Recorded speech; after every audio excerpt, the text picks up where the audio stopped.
Assalamualaikum warahmatullahi wabarakatuh. Apa kabar anak-anak sekalian? Semoga dalam lindungan Tuhan Yang Maha Esa.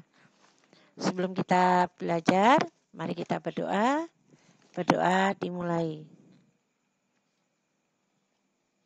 Berdoa selesai. Selamat pagi semuanya. Apa kabar? Baik-baik ya? Sehat selalu. Hari ini kita akan melanjutkan materi kita tentang pengesahan Undang-Undang Negara Republik Indonesia tahun 1945. Yang punya buku paket silakan buka halaman 60 dan yang punya LKS bagian 3 ya, sejarah pengesahan undang-undang. Kita lihat pada tanggal 7 Agustus 1945, ini setelah menyelesaikan tugasnya dengan baik, BPUPKI dibubarkan. Nah, kemudian tokoh Soekarno kemudian diangkat sebagai ketua. Selanjutnya dia bentuklah panitia persiapan kemerdekaan Indonesia. Nah, PPKI mempunyai 2 tugas.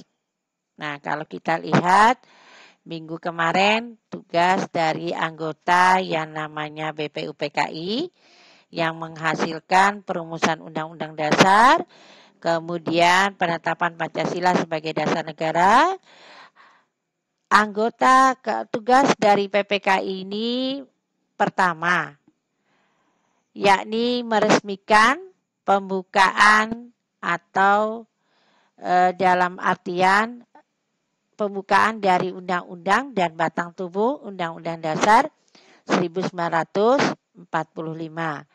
Tugas kedua dari PPKI melanjutkan hasil kerja dari BPUPKI, yakni mempersiapkan pemindahan kekuasaan dari pihak pemerintah pendudukan militer Jepang kepada bangsa Indonesia. Selain itu, dia juga mempunyai tugas mempersiapkan segala sesuatu yang berhubungan dengan masalah ketatanegaraan bagi negara Indonesia. Nah, pada tanggal 18 Agustus 1945, PPKI beranggotakan 21 orang yang dipilih oleh Marsikal Terauchi, terdiri dari 21 orang jumlah dari PPKI, 12 orang dari Jawa, 3 orang dari Sumatera, 2 orang dari Sulawesi, 1 orang dari Kalimantan, 1 orang dari Nusa Tenggara, dan 1 orang dari Maluku, dan 1 orang dari golongan Tionghoa. Nah, PPKI menggelar sidang pertamanya pada tanggal 18 Agustus 1945. Salah satu agenda acaranya menetapkan dan mengesahkan rancangan undang-undang. Nah, kita tahu keanggotaan daripada PPKI itu sendiri, selain dari ada 21 orang tadi, ada 6 orang anggota yang ditambahkan tanpa sepengetahuan dari Jepang, karena kita tahu PPKI ini merupakan satu organisasi yang terdiri dari masyarakat Indonesia dan juga penduduk Jepang sendiri atau warga Jepang tersendiri. Penambahan anggota ini juga membuktikan bahwa PPKI Jepang tidak dapat mengintervensi jalannya sidang PPKI. Nah, susunan awal anggota PPKI tadi kita tahu ada Ketua Soekarno, kedua Hatta wakil ketuanya, Supomo anggota, Karto Rajiman Widyodiningrat sebagai anggotanya. Kemudian juga termasuk dari beberapa tokoh yang ada. Nah, di sini digambarkan bahwa betapa besarnya keinginan masyarakat Indonesia untuk menjadi sebuah negara yang merdeka, yang memenuhi aturan-aturan yang ada dalam kehidupan pemerintahan. Nah, sidang pertama PPKI tadi pada tanggal 18 Agustus menggelar sidang. Salah satu agendanya tadi mengesahkan acaranya menetapkan dan mengesahkan rancangan undang-undang dasar. Proses dari pelaksanaan penetapan ini berlangsung singkat, yakni kurang lebih 2 jam. Singkatnya, proses pengesahan undang-undang rancangan ini telah dirumuskan sebelumnya oleh BPUPKI. Jadi PPKI ini hanya melanjutkan dari tugas BPUPKI yang pertama tadi. Nah, Undang-Undang Dasar 1945 disahkan melalui 2 tahap. Pertama, pengesahan pembukaan undang-undangnya. Yang kedua, pengesahan yang namanya batang tubuh. Nah, kita tahu anggota sidang pembahas rancangan undang-undang ini juga dalam suasana penuh rasa kekeluargaan dengan rasa cermat. Sidang PPKI ini menetapkan dan mengesahkan undang-undang, kemudian memilih dan mengangkat Soekarno sebagai presiden dan Muhammad Hatta sebagai wakil presiden, kemudian membentuk Komite Nasional Indonesia Pusat atau KNIP yang berfungsi membantu presiden dan wakil presiden sebelum lembaga-lembaga negara yang diharapkan undang-undang terbentuk secara resmi. Nah, secara lengkap, Undang-Undang Dasar 1945 itu terdiri atas yang namanya pembukaan. Kemudian ada batang tubuh dan ada yang namanya penjelasan. Nah, Undang-Undang Dasar berbeda dari rancangan awal, terdapat beberapa perubahan. Jadi dalam pelaksanaannya atau dalam penetapannya, Undang-Undang Dasar itu pertama ada beberapa perubahan yang dilakukan di dalam rancangan pembukaan itu. Pertama, kita tahu mengganti istilah hukum dasar menjadi undang-undang dasar. Kemudian kata mukadimah yang terdapat dalam Piagam Jakarta diganti dengan pembukaan. Ketiga, mengubah kalimat dalam satu hukum dasar menjadi dalam suatu undang-undang dasar. Nah, rumusan dalam Piagam Jakarta pada alinea keempat terdapat yang namanya rumusan Pancasila. Yang pertama, ketuhanan dengan kewajiban menjalankan syariat Islam bagi pemeluk-pemeluknya. Nah, kalimat itu dirubah dengan hasil ketuhanan yang Maha Esa. Tentu ada alasan mengapa dalam Piagam Jakarta ini kalau kita melihat isi dari Piagam Jakarta pada pada alinea keempat yang terdapat rumusan Pancasila itu dilakukan perubahan karena dianggap kalau melihat kata ini khusus mayoritas orang khusus yang beragama Islam. Sedangkan kita harus memahami bahwa negara Indonesia itu bukanlah negara Islam, tetapi negara penduduknya yang banyak memeluk agama Islam.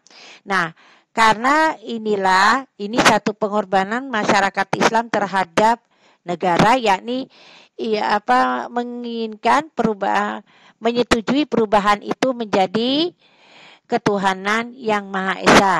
Kemudian pada alinea keempat yang tercantum dalam sila kedua Pancasila dijelaskan menurut kemanusiaan yang adil dan beradab diganti menjadi kemanusiaan yang adil dan beradab. Nah, selain itu, undang-undang yang ditetapkan dalam sidang pertama PPKI melalui 2 tahap. Tadi udah kita tahu bahwa tahap pertama pengesahan pembukaan undang-undangnya. Yang kedua, pengesahan batang tubuh dari yang namanya undang-undang. Nah, di dalam dalam undang-undang itu sendiri tadi dijelaskan bahwa secara lengkap undang-undang itu ada 3 tahap. Pertama, kita tahu ada namanya pembukaan. Kalau tadi mungkin anak tadi sudah mengingat pembukaan tadi awalnya kan mukadimah menjadi pembukaan.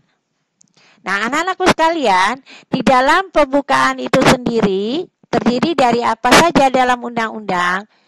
Menurut prinsip pokok kenegaraan, pembukaan undang-undang itu terdiri dari ada tujuan negaranya, ada bentuk negara, kemudian ada rumusan Pancasila sebagai dasar negara.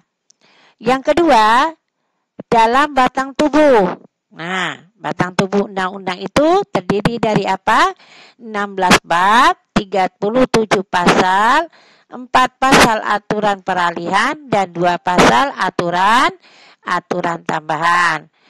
Nah, batang tubuh ini juga merupakan rangkaian kesatuan pasal yang bulat dan terpadu.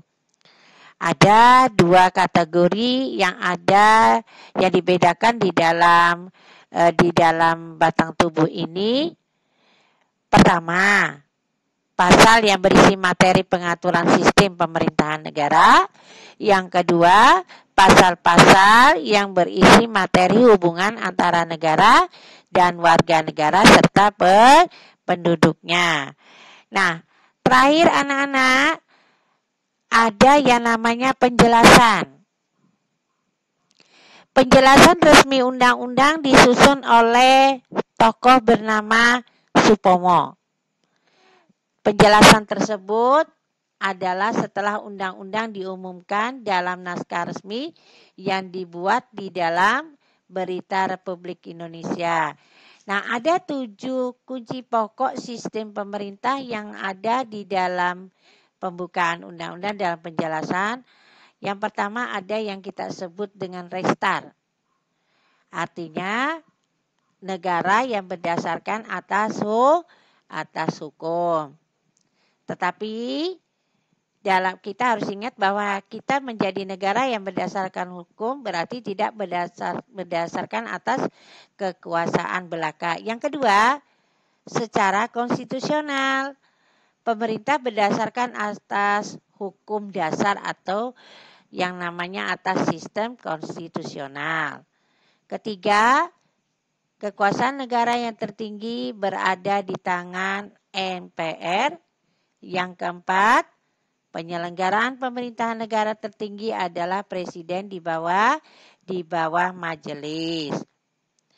Yang kelima, presiden tidak bertanggung jawab kepada DPR. Keenam, menteri negara berfungsi sebagai pembantu presiden.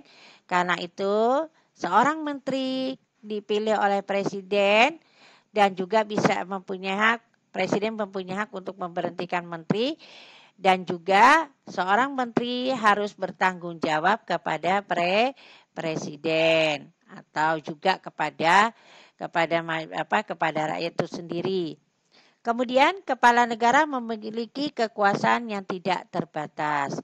Nah, ini adalah pengesahan Undang-Undang Indonesia Undang-Undang Republik Indonesia tahun 1945 yang secara lengkap kita sudah lihat tadi bahwa pengesahan ini adalah pengesahan itu sendiri dalam tugas dari yang namanya seorang pemerintahan. Nah, itu kesimpulannya kita tahu bahwa anggota BPUPKI setelah menyelesaikan tugasnya, kemudian dibentuklah yang namanya organisasi baru kelanjutan yang kita sebut dengan PPKI. Nah, demikian dari Ibu. Mudah-mudahan apa yang Ibu sampaikan hari ini dapat diterima dan baik. Demikian sebelumnya mari kita berdoa bersama-sama untuk mengakhiri pelajaran. Mudah-mudahan apa yang Ibu sampaikan hari ini dapat kamu terima dan baik. Lebih dan kurangnya Ibu mohon maaf. Assalamualaikum warahmatullahi wabarakatuh.